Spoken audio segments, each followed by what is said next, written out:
Hello guys, welcome to my channel Chem Insider. So in today's class we are going to discuss about atomic mass, mass number and atomic number of a compound or of an element, and we are also going to discuss about Rutherford's law of models, certain drawbacks. These are all discussed in the previous classes about the model of an atom. We had two models. One was about J.J. Thomson's model of an atom, which we also knew them as plum pudding model, and one more was Rutherford's model of an atom.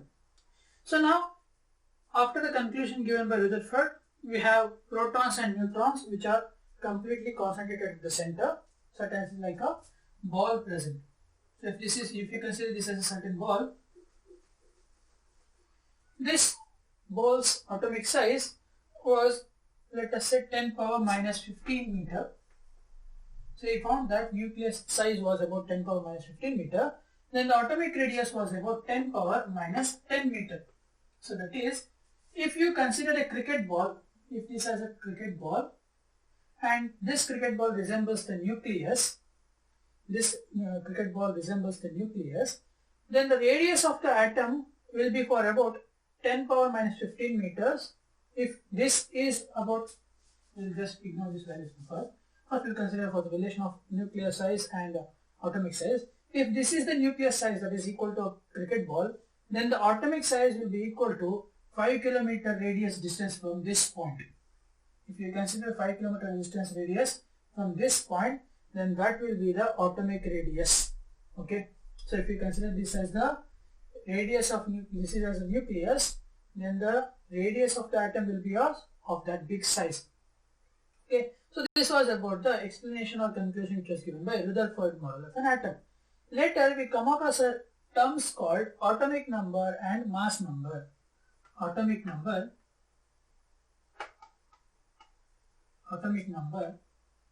and mass number. So what is this atomic number and mass number? When Mendeleev proposed this complete explanation of periodic table, he said that the periodic properties of a given element completely depends upon atomic number of that element, right? We know the Mendeleev's law, which he said that the periodic properties of an atom completely depends upon its atomic mass. Later we considered them as not atomic mass, it should be atomic number. So the modern periodic law which states that the periodic properties of a given element completely depends upon its atomic number. So now we need to know atomic number in order to explain an atom's complete chemical or physical property. For that instance, if you consider hydrogen atom, hydrogen atom has one electron and one proton. Hydrogen atom has one electron and one proton, but it doesn't have any neutrons. Hydrogen has one electron and one proton, but it doesn't have any neutron. So now, just ignoring the number of electrons present, we'll just consider the number of protons here. So if any atom has a certain number of protons, then that number of protons is said to be that atom's atomic number. In other words, we can say that atomic number is equal to the number of protons present in a given element. For example, if you consider sodium, it has 11 protons. So atomic number of sodium is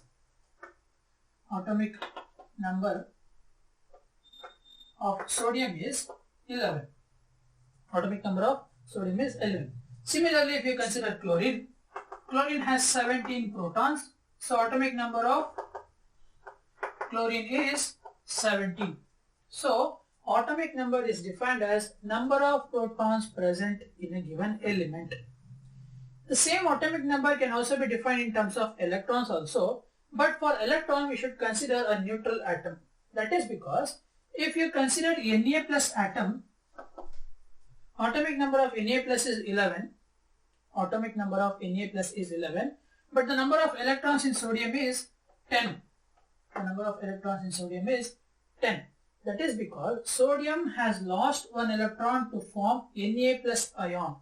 Okay. So therefore, if you have to define atomic number in terms of protons, that is number of protons present, protons present. If you have to define atomic number in terms of electrons, then you have to consider number of electrons present in neutral atom. So neutral means it shouldn't have any charge present in it, because the electrons can be increasing or decreasing the certain charges of ions. So therefore, atomic number in terms of proton is defined as the number of protons present in it, and in terms of electron it is defined as number of electrons present in the neutral atom of the given element. So therefore, atomic number is defined as the term Z. It is denoted by the symbol Z. So this is all about atomic number. And remember, atomic number is the main factor which defines the physical or chemical property of a given element. It is the only term on which an element's chemical or physical property depends. Next, for the mass number, as we have discussed in the Rutherford, he said that protons and neutrons are present at the center of the nucleus with a higher concentration. So, what we consider mass number as is mass number of an element or atom. Mass number of an element or atom is equal to the number of nucleons present. Mass number is equal to number of nucleons present in an atom. So this number of nucleons is nothing but number of protons plus number of neutrons. And clearly we can say that mass number is independent of electrons. So atomic number is dependent on both proton and electron. If we consider for proton, it is depending upon the number of protons present. If we consider electron, number of electrons present in neutral atom. But in case of mass number, it depends upon the number of nucleons, when nucleons is nothing but the sum of number of protons and number of neutrons. So mass number atom is defined by the symbol A is equal to number of protons plus number of neutrons. So this is about atomic number and mass number. So using this atomic number and mass number, certain scientists have found out that certain elements with certain atomic number, let us say for example hydrogen has atomic number 1. But this atomic number which is found to be same, but atomic mass number or the mass number was found to be different in different terms of hydrogens. That is, certain hydrogen had 1 as its compound atomic mass number. That is because hydrogen usually have just only proton, they don't have any neutron. And certain other different isotopes of hydrogen, certain other different atoms of hydrogen was found to have 1 as its atomic number but 2 as its mass number, and certain other had 1 as its atomic number and 3 as its mass number. That is because if a molecule has same atomic number,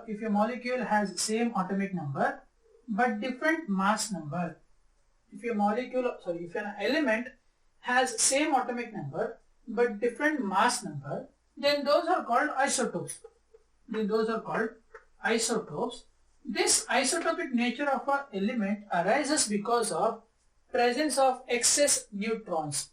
This isotopic number of electrons, that is because of different mass number, arises because of excess amount of neutrons present in an element. So therefore, in case of hydrogen, we have 1 as atomic number, and if it has 2 as its mass number, we call them as deuterium, which is an isotope of hydrogen, and one more with 3 is called tritium, which is denoted by the symbol T.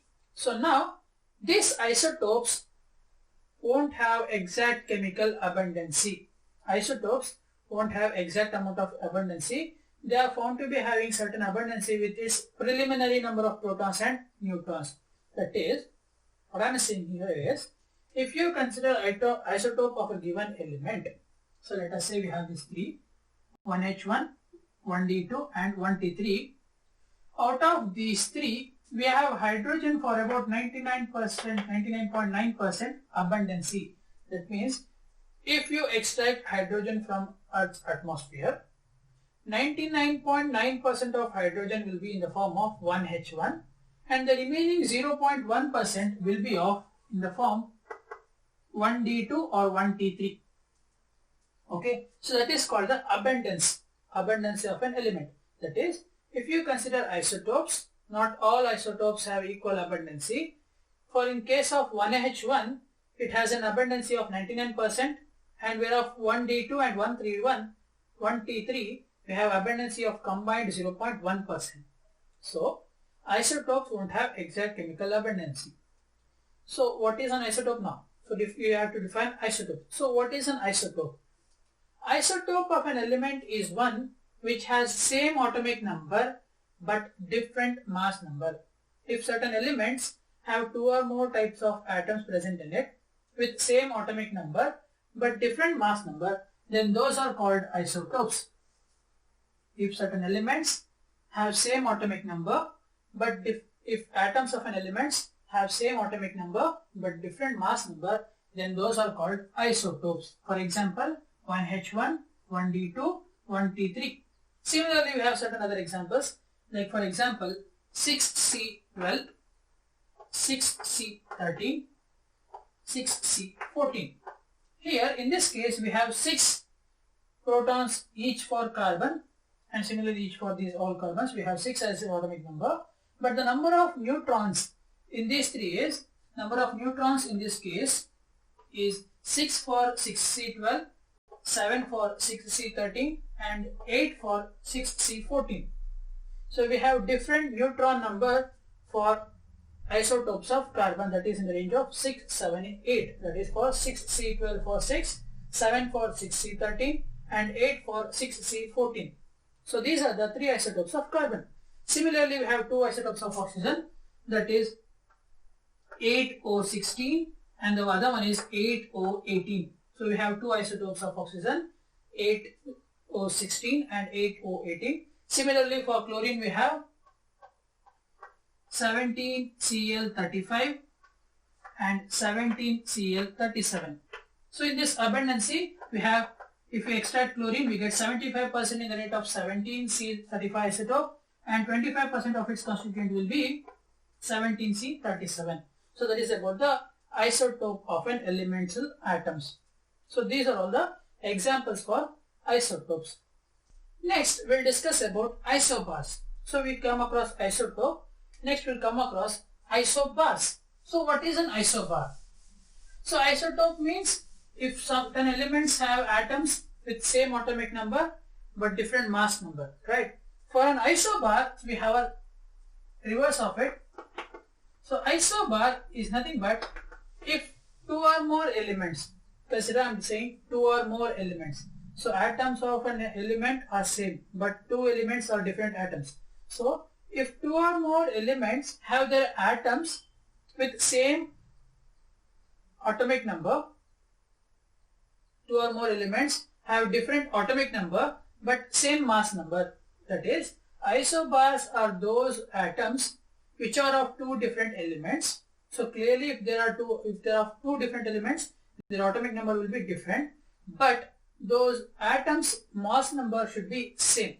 Like for example, if you consider 6C14 and 7C14. I said 6C14, right? So we have an isotope of carbon that is of 6C14 and we have 7C14, this is 7N14, this is of nitrogen. Okay, so if two atoms of two different elements have same atomic number, if two atoms of two different elements have different atomic number but same mass number, if they have different atomic number but same mass number, then those are called isobars. These are called isobars. Example 6C14 and 7N14. So certain elements have atoms which exhibit equal atomic mass number with respect to their other atoms. So if you consider these two, here carbon has atomic number 6, nitrogen has atomic number 7, but their mass numbers are certainly different, that is 14 and 14. So this is about isobars. Next, we'll consider about certain drawbacks which was caused by Rutherford's explained model. So, what we explained in this complete video, that is of isotopes, isobars, atomic mass and atomic number, all these are related to Rutherford model of an atom. Hence, I am explaining the drawbacks of Rutherford model of an atom after completing this complete explanation. So now, for the drawbacks exhibited by the Rutherford model of an atom.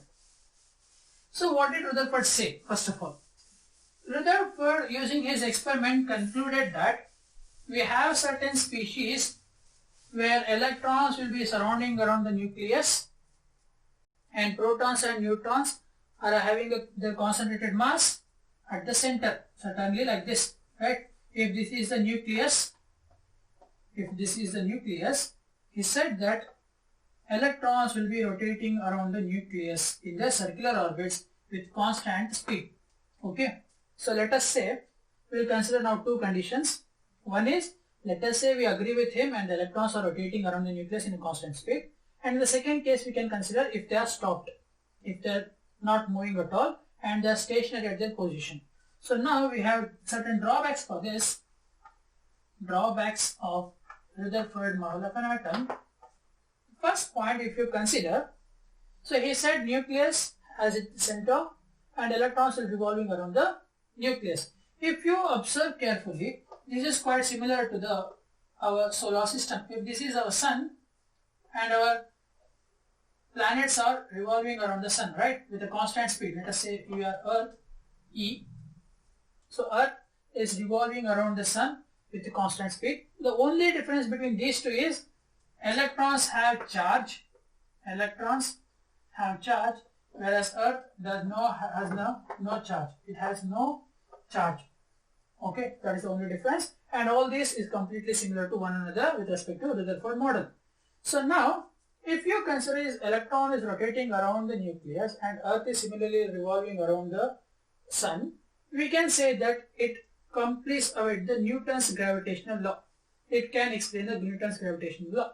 Where the Newton's gravitational law says that G is equal to m1 m2 divided by r square into small g, where small g is acceleration due to gravity, m1 m2 are mass of Earth and sun, and r is the radius between those two, right? Similarly, this can also explain the gravitational force of energy, right? Newton's gravitational law.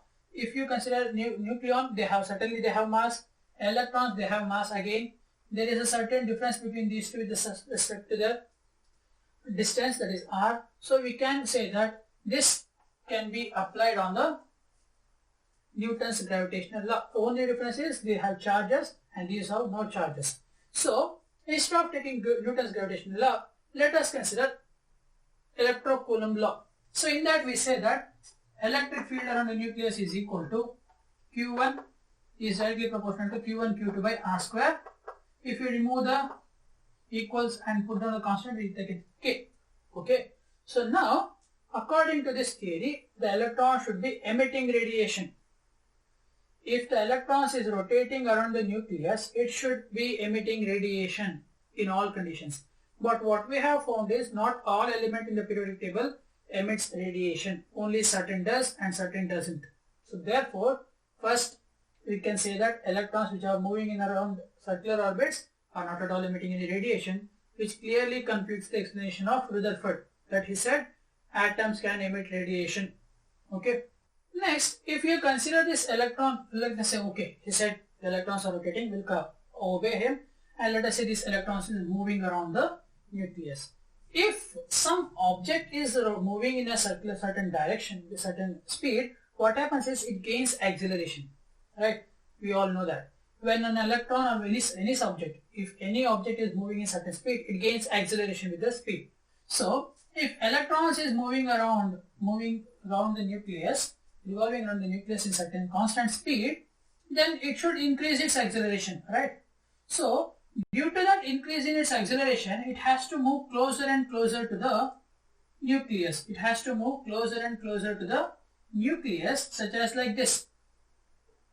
This is because Maxwell explained that, physical scientist Maxwell explained that if certain objects are moving in a circular orbit, circular orbit with a constant speed, they will have increase in acceleration, which makes those particles to fall inside the attractive force. As we all know, nucleus attracts the electron. Okay, so therefore we have one supporting condition where the nucleus is attracting the electron and further electron is moving in the circular orbit with constant speed. So with the help of Maxwell theory, we can say that the electron which is revolving around the nucleus has to go spiral on the nucleus and fall inside the nucleus. So now, if that is how it's working, according to Rutherford, we said it is rotating in a speed mode, in a circular motion. And now applying Maxwell theory on that is nothing but the classical mechanics of physics. And applying that, we should consider the electron being shrinked inside the nucleus. So now, let us say this is the size of the electron initially. Once it is completely shrunk down, the size of the nucleus will be similar, but the radius of the atom will be decreased, right? So there is a certain decrease in the radius. So if atoms are shrinking down completely because of electrons falling into the nucleus, what we have to observe is the complete atoms present in the universe should be shrinking down. If you have observed Ant-Man movie, where he shrinks down himself, he doesn't shrink in the sizes. He decreases completely in the smaller manner, but he doesn't completely decrease in the form of a point or mark. Okay, so in this case, the atoms are shrinking, but they are shrinking in the radius, but not of the radius of nucleus. Okay, so here atoms are shrinking, but only the atomic radius is shrinking, but not the radius of nucleus. Remember that. So therefore, we can say that electrons are not in constant motion, which as explained by Rutherford, in a single state. Okay, so we have second drawback. That is, first one was, if you consider this as a charge, electron should have had some emitting radiation, but it doesn't. Next point, we observed that there is no decrease in size. Okay, and third point, let us consider, what if we consider the electron is in stationary motion? If the electron is in stationary motion like this, clearly there is no opposition exhibited by the electron for the attraction of nucleus, then clearly the nucleus will drag it down directly at a point of time. That is, let us say 10 power minus 8 second as observed by Maxwell. If an object is not at all moving around the attractive force of attraction, then what happens is that object will be shrunk down in a faster manner. So we can either accept that the electrons are rotating in a circular motion, or nor we can accept that the electrons are in constant position. So therefore, these all drawbacks led to a new model of an atom called Bohr's model, where he explained the rotation of electrons around the nucleus in a certain manner. So we'll discuss that Bohr's model atom in our next class. That's all for today. If you have understood what I have explained during this complete video, that is about the atomic number, mass number, isotopes, isobars, and the 3 important drawbacks of Rutherford, please do like to my channel and share this among your friends, and thank you for watching.